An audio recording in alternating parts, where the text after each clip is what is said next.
Hey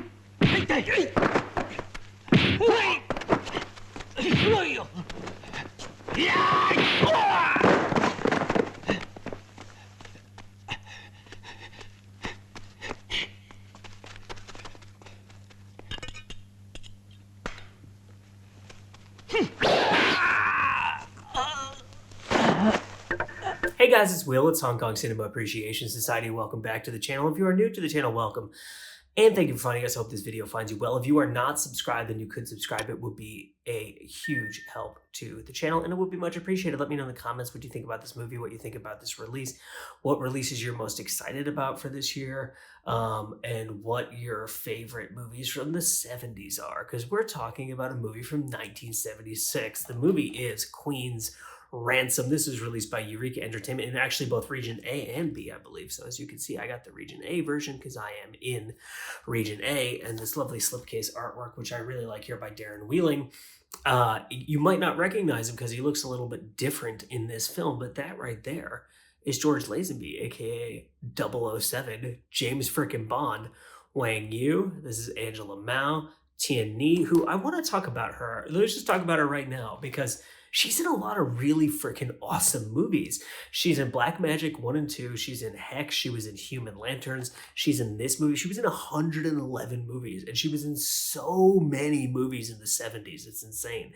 I really liked her in this film. I think she's a really great presence on screen. There's just a banging cast in this movie. Oh, by the way, that's freaking Bolo Young. There's a banging cast in this movie.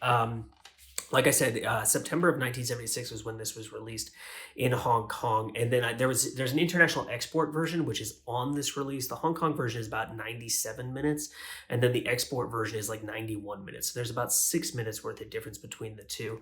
You have Mandarin and English audio options here, so you can do Mandarin with the English subs, obviously. And then you can do, there's a classic English dub that's on the Hong Kong theatrical cut, and then there's an English dub on the export version. I'll give you my impressions of this film. A very brief overview if you don't want to watch like the whole video.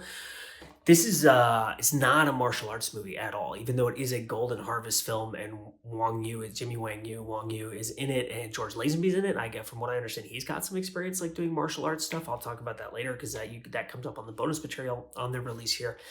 But and obviously, you know, people like Bolo Young and whatever who are in martial arts films are in this film. This is not a martial arts movie. This is very much like a 70s style political thriller about, you know, like terrorist organizations trying to assassinate the Queen of England and coming together in this group to go on this mission.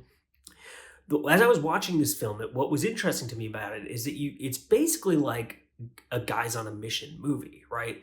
In the way that you have movies like Guns of the Navarone and like The Dirty Dozen, and that movie with Michael Caine where the Germans are coming to England.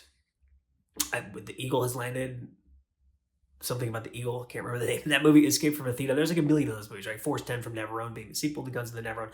Then you also have heist films like Ocean's 11 and movies like that are also very much like that same vein of like a group of, kind of a motley group of people comes together to go on a mission together. What's interesting about this movie is that the group, you know, because like in Dirty Dozen, like they're kind of like, you know, criminals and outcasts and stuff like that. And in Ocean's 11, they are quite literally all criminals because they're trying to rob a casino, right?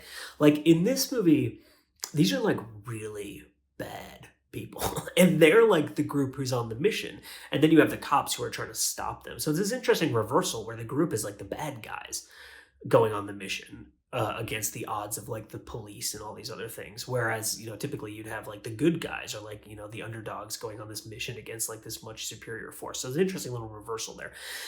This movie really started cooking to me at like 20 to 25 minutes in. There's a lot of like laying pieces on the board in the opening. And there's kind of like scenes that are establishing exposition and business and stuff like that. There's some incredible scenery in the beginning, like shots of Hong Kong and stuff like that. But the first, I would say, act of this film is really putting the pieces on the board. Once the pieces are on the board, it really starts cooking, and like problems start arising, and, you know, like there's these really interesting characters who have kind of multiple allegiances or maybe no allegiances, and you're kind of trying to figure them out as the story goes along. So let me talk a little bit more about specifics. But if you like kind of thrillers, political type of movies, especially from the 70s. This has a very 70s like sense of pacing. I think you'll really dig this movie. If you want like faster paced, more violent stuff, like stuff that's more fight heavy, this is a violent movie. It's a very bloody movie. There's some really amazing, ridiculous sex scenes in this movie, and it does have nudity in it, which you don't see in a lot of these Hong Kong movies.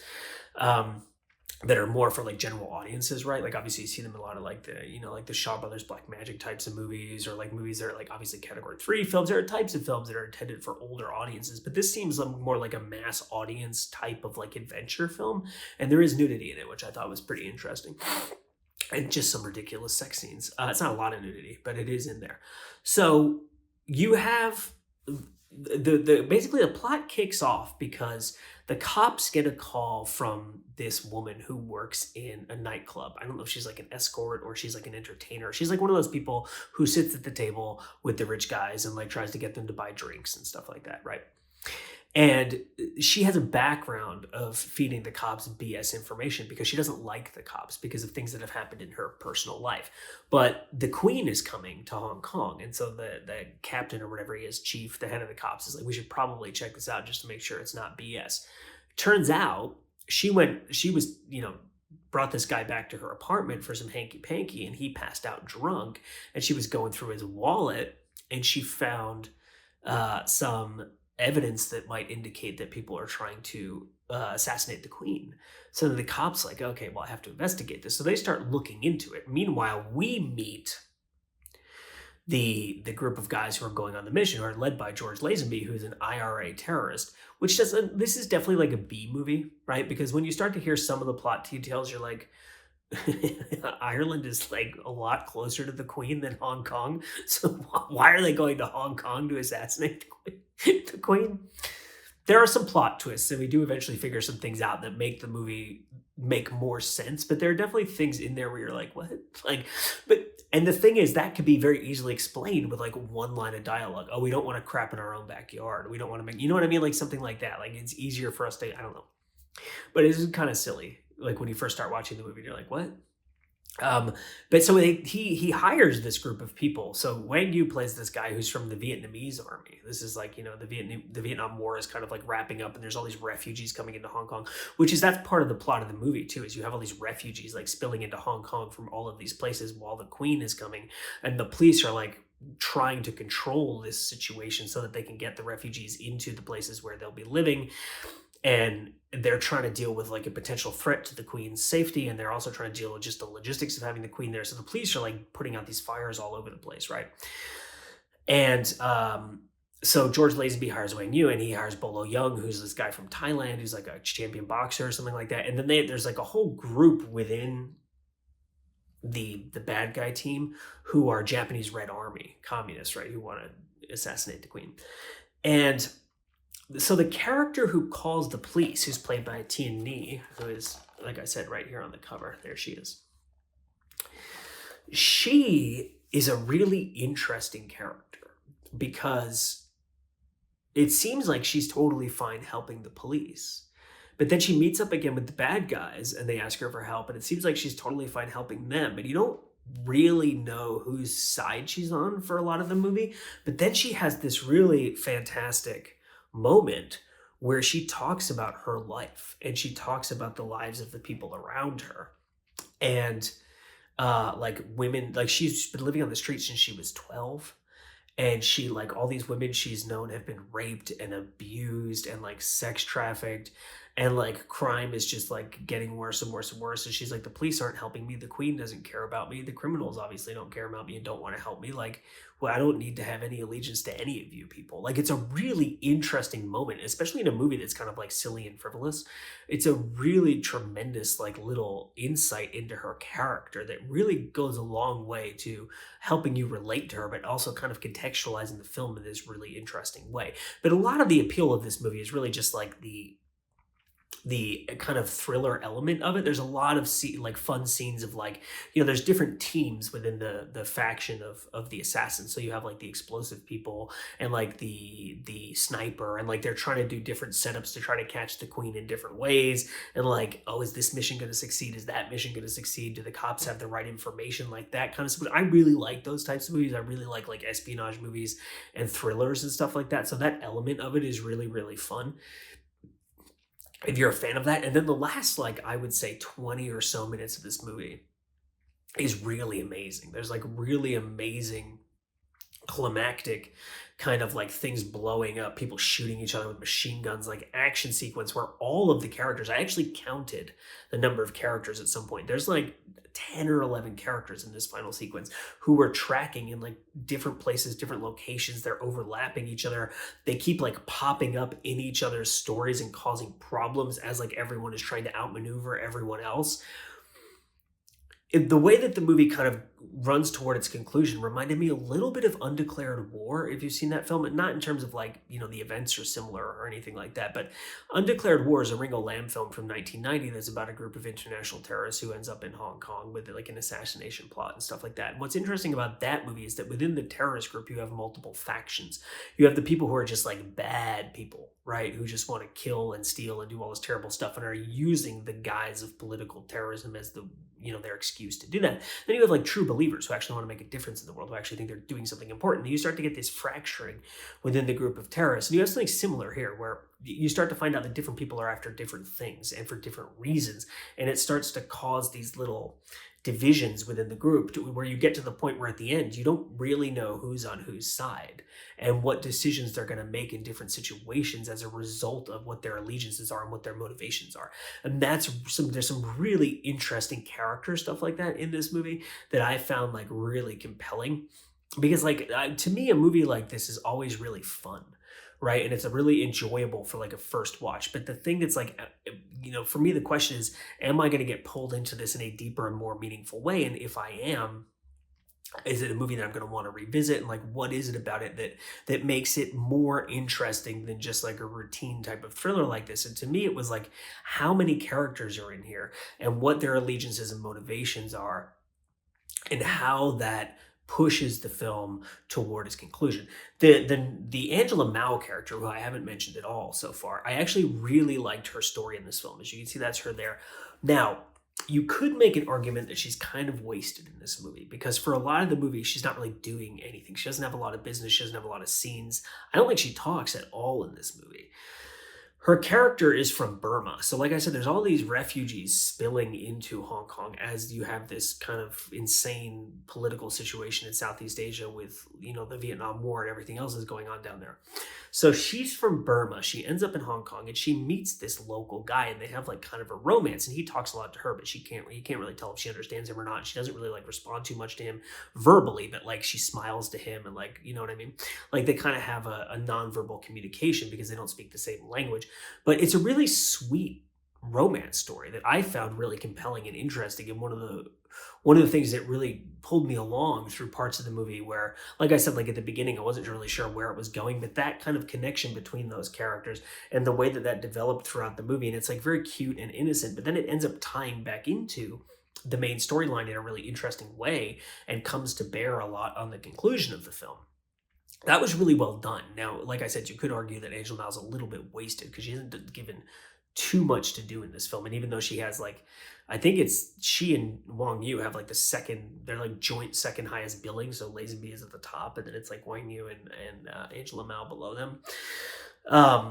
I still really liked her in this film, but the Tian Ni character is the one who stood out to me as like being kind of the most three-dimensional and interesting character, and the one whose story I found the most compelling. Now, I do want to discuss one particular thing about that storyline that's a major spoiler. So I'm going to do that in a second. Let me do the other stuff about the review first, and then I'll just give like 2 seconds about kind of my thoughts on the spoiler thing. So the slipcase comes off, and you have the artwork here, and there is reversible artwork on this release. So this is what you get when you pop it open there.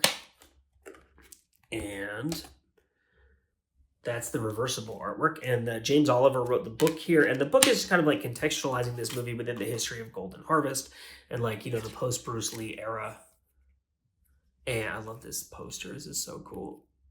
And that's Tian character there, and that's her talking. This is actually the scene that I'm talking about, where she goes off on her little tirade to the cop about like her life and how crappy it's been, and how little kind of stability and certainty she has about anything, and doesn't know who to trust and stuff like that. So this talks about Golden Harvest, and also about the careers of the various stars of the film, and like what they were going through at the time, and like what was happening in Hong Kong cinema and world cinema and stuff like that. Also worth mentioning, the director of this film is the writer of Come Drink With Me,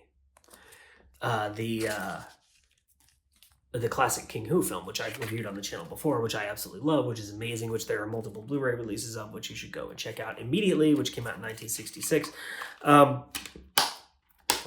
The movie looks really good. Like, this is a really good remaster, but it's also like a well-made film. Like, it's good, classic, kind of simple filmmaking that gets out of the way of the story, but also is not just like trashy nothingness, right? Like, there's some couple of really cool scenes in the police station where the captain character, or the chief, or whatever he is like coming in and out of his office, and his office has these big windows, right? So like, you'll be on him in the office, right? And then the camera will turn and he'll walk out of the office, and the camera will go up against the window of his office, and we'll see him in the other room without cutting it all. And then he'll come back in, and the camera will like come. It's like very simple kind of classic filmmaking that looks really nice and crisp. And like, there are some scenes where it's just like, here's a functional shot, and then we cut to this other functional shot. But there's some cool filmmaking stuff going on here. Commentary tracks by Frank Jeng and Michael Worth, which is on the Hong Kong cut, which is the longer one, and then by Mike Leader and Arna Venema, which is on the export cut, which is the shorter one. Frank and Michael Worth, I always really like them talking together because they have very different areas of expertise. So Frank talks about, like, what are the original language titles of this film? How much money did it make when it came out?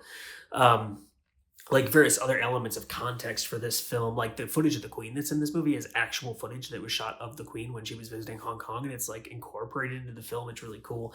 And Michael Worth talks about like the cinematographer, for instance, who had worked on some Bruce Lee films, and like framing camera stuff, but also martial arts, because there are fights in this movie, even though it's not like a martial arts movie, right? The fighting is not like, you don't look at it and you're like, whoa, awesome. It's like, it's like kind of like sloppy, drunken, brawling type of fighting. But that's kind of the point too, because like there's only, I think, one character in this movie who's actually like a trained fighter, and the rest of them are like soldiers, mercenaries, terrorists, and stuff like that, right? So it's more like brawler type of fist fighting stuff.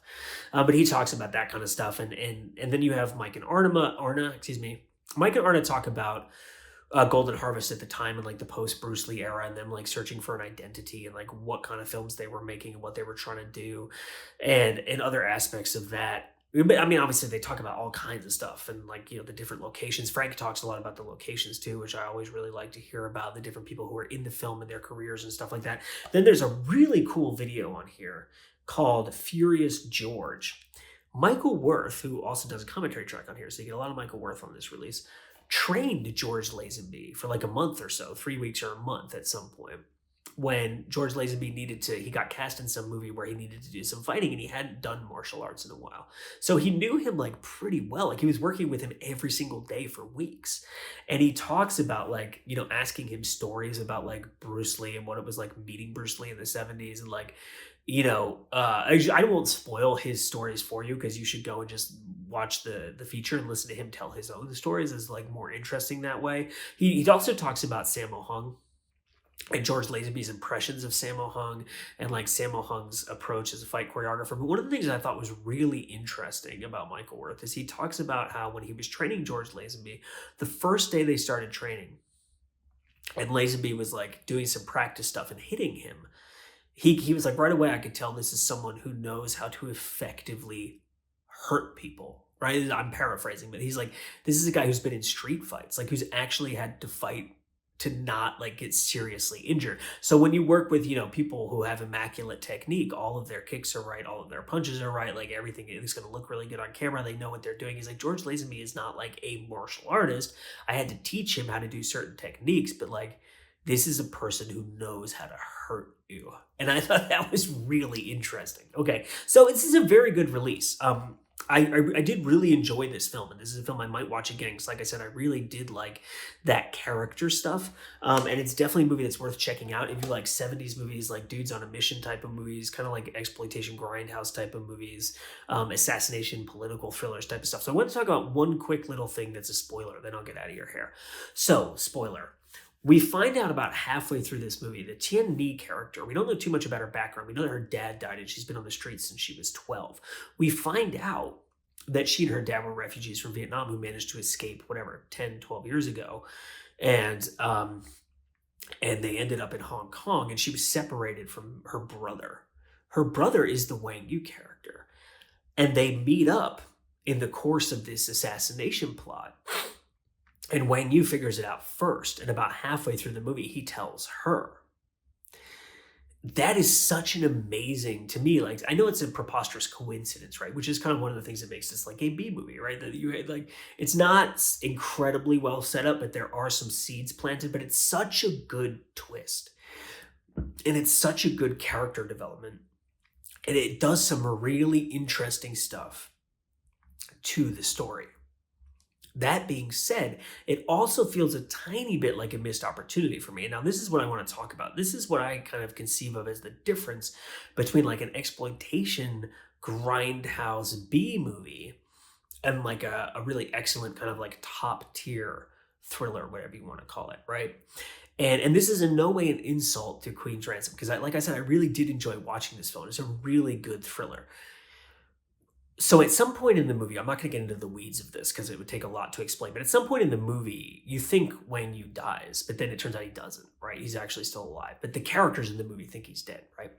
So he has this kind of moment where he's free in a way, right? And he has a decision to make. He knows that this is his sister and she is alive and she is in Hong Kong. So he has a moral dilemma. He's on a mission. He has allegiance to these people. They're paying him. He has a goal. Now he has his sister. What does he do? Right? And that creates a really interesting moral conflict that could potentially lead to tremendous tragedy, or it could potentially lead to something really happy and positive for both of them. That moment doesn't exist in this movie, right?